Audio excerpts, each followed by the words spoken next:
Hi, I'm Norin. This is NC Woodworking. Welcome to the workshop. In today's exciting video, we're making a Mitre shooting board for my Kwangshank 5.5. Why? Well, I needed a way to refine 45-degree angles, whether I'm cutting them on the chop saw or drop saw, whatever it is you're calling it, or the table saw. I'm lucky to have access to a workshop with, well, some quite amazing tools, but there is definitely a need, even in a workshop that's full of power tools, I think, to have a Mitre shooting board for a hand plane. These are the main ingredients, if you want, of our Mitre shooting board. A base made out of some 18 millimeters moisture resistant MDF, which is 550 by 550 millimeters square, so 21 inches and 5/8. A little bit of oak block stop, if you want, with a 45 degrees angle, a 16 millimeter secondary base, if you want, with a 45 degrees angle cut on it, and a 36 millimeters thick piece of MDF. Now, the sizes for these, I'm not sure they're that important. That's just how I've cut them. 61 millimeters, or almost 2.5 inches at its widest, again with a 45-degree angle, to allow my Kwangshank 5.5 to ride in this orientation. I will also have a hook, which I haven't cut yet, to allow me to clamp the shooting board in the vise to stop it moving around. So let's go through and put these parts together. I'm trying to keep it simple, and for transparency purposes, I've had quite a few burn marks from the sliding table saw, and I've spent, I think, about 15 minutes sanding this smooth. Well, what's left to do? Let's put it together, shall we? Some PVA. We're gonna glue, firstly, the left-hand side of my Mitre shooting board, left-hand side because I'm left-handed. Glue it, some pins, and then I'm going to reinforce it with screws. I'm using 18 gauge pins.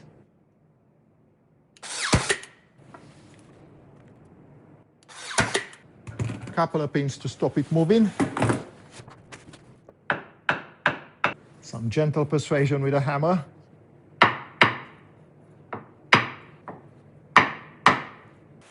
And then add another pin.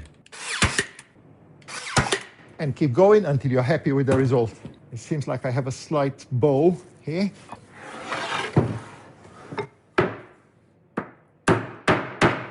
Make sure the pins are sunk.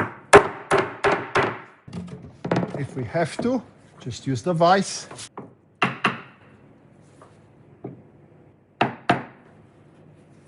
Another gentle tap. One more pin. Remember, we're going to reinforce this with screws. But now, maybe it's best I do that just to make sure these two ends that are really flush are not going to move. So, let's do that.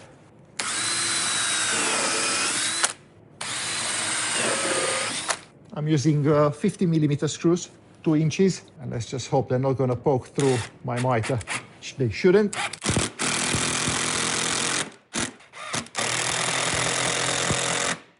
Seems like I have a slight belly here. I'm going to check with the aluminium straight edge. Yeah, there's a slight bow in the MDF. So, just going to push it down. A little bit of hand pressure. Drop a pin and check again. Maybe a little bit more hand pressure, or there we go. Gentle tap with a hammer.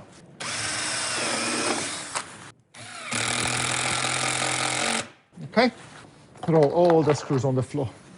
Now I will probably end up using some wax just to allow my hand plane to glide a little bit smoother. There we go. Just because you're using sliding table, so it seems like I have a slight cup, if you want. Let's just check that quickly. Yeah, I'm not entirely sure the camera's going to pick it up, but I've got a bit of daylight on this end. So I think I will have to rectify that before we go any further. Seems like there's a slight cup in this too. Slight bow. So let's cue this first. Release the screw. I just hope now that the glue didn't take hold. I was able to move it a little bit, but not enough. So let's just try this.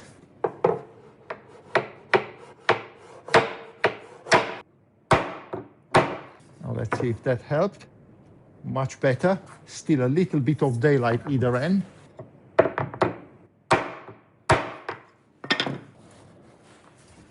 Better.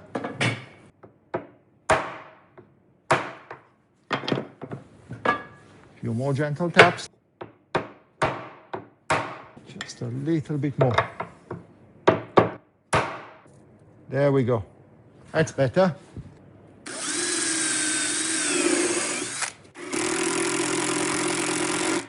Well, I'm happy with that. And just add a few more screws.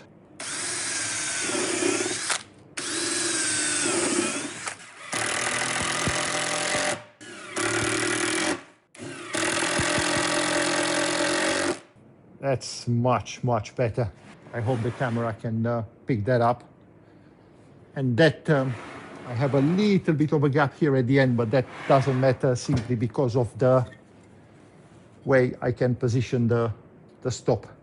Now a little bit of glue, and I need to check, I need to make sure the pins are not going to come through, and just glue and pin the 16 millimeters oak veneer board onto the base. Wipe the dust off.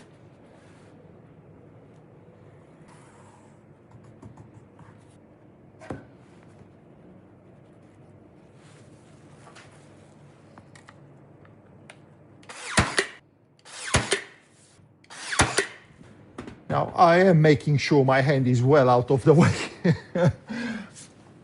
Not taking any chances.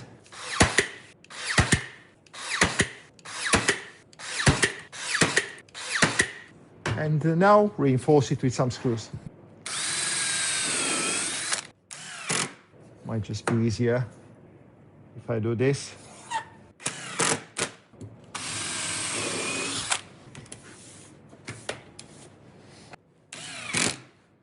Now, arguably, this is the more important part, making sure that the stop is at 90 degrees to the bed. Probably best if I put this cleat on the underneath so I can actually clamp it into the bench. So let's just do that.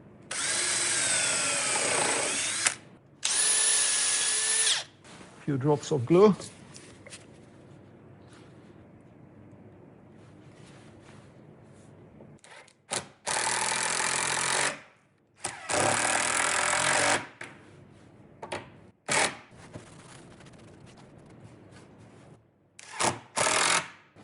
And there we have our little hook. Now, you can probably see how the blade cuts into the 16 millimeters, into the 16 millimeter base. But eventually, it will stop cutting. And this is the part, this sort of 5-6 millimeters here, is what the actual plane is going to ride on when it stops cutting into the base. That's what makes shooting boards work. Advance the blade a little bit more. And you can see it cuts again. Use my square. Careful not to bump the blade. The hand plane and the stop is what actually is going to give us 90 degrees. And how this is fixed to the board, to the shooting board. A little squiggle of glue. Now, I must apologize if I'm somehow blocking the camera a little bit. I think we're looking good. This is as square as I can possibly get it. So, just going to reinforce it with some screws. that the glue takes hold.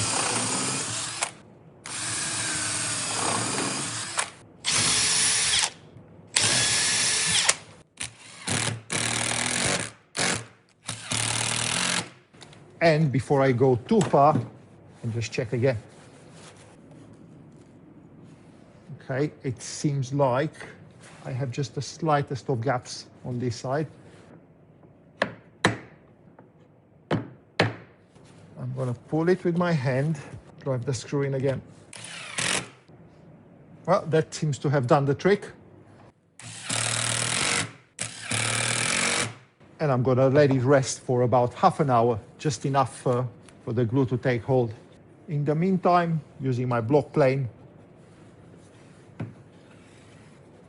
just take the sharp off. Now remember, it doesn't have to be pretty, it's got to be functional. Well, the only little bit of wax I could find is some actual leftovers. Remember, like I said, I'm not trying to make this pretty, I'm trying to make it functional. Results are more important than looks in this case. In the spirit of honesty, I went and checked earlier off camera, and it seemed like I still had a slight gap. So I took just a bit of softwood, and I had to hammer the fence in just a little bit more before the glue completely dried on me. And now everything seems to be perfect. Let's try it, shall we? As you can see, I'm cutting through. If it blows out the back, it blows out the back a little bit. I have a little bit of softwood here, which I've already checked off camera, and I know it's a little bit, well, not perfectly 45. Yeah, I'm not sure the camera can see that. Let me try something else. I hope you can see where I'm actually touching. Just there on the end. There we go, a few swipes. Some very nice end grain shavings. I'm hoping the camera will be able to pick this up. I'm holding it as best as I can. No breakout at all. And as good a mitre as I can possibly get. And let's check for how straight it is, how square it is to the plane. This is the part that was against the fence. I'm looking in the light. It seems like I'm taking more from this end than from this end. I'm going to check that with a slightly longer piece, see if that makes a difference.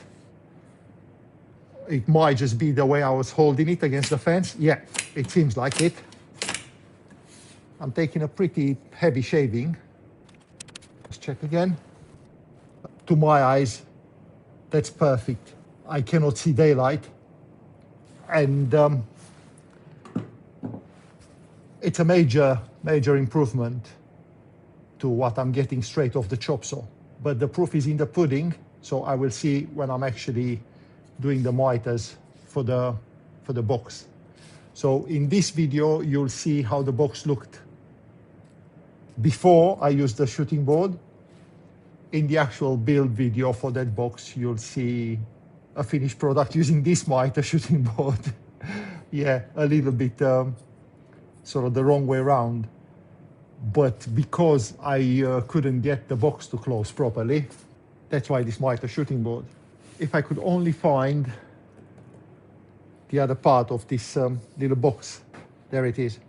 Yeah, and I already messed it up last time when I was getting frustrated with the way the box was turning out.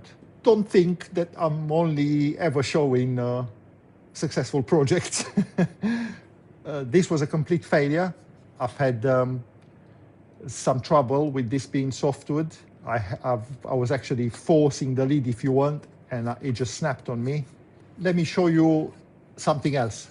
Again, this is part of the scrap box. This is what I've got straight from the mitre saw. So I'm tight against the fence, and I hope you can see the gap. Hold it firm against the fence and against the toe of the plane. There we go.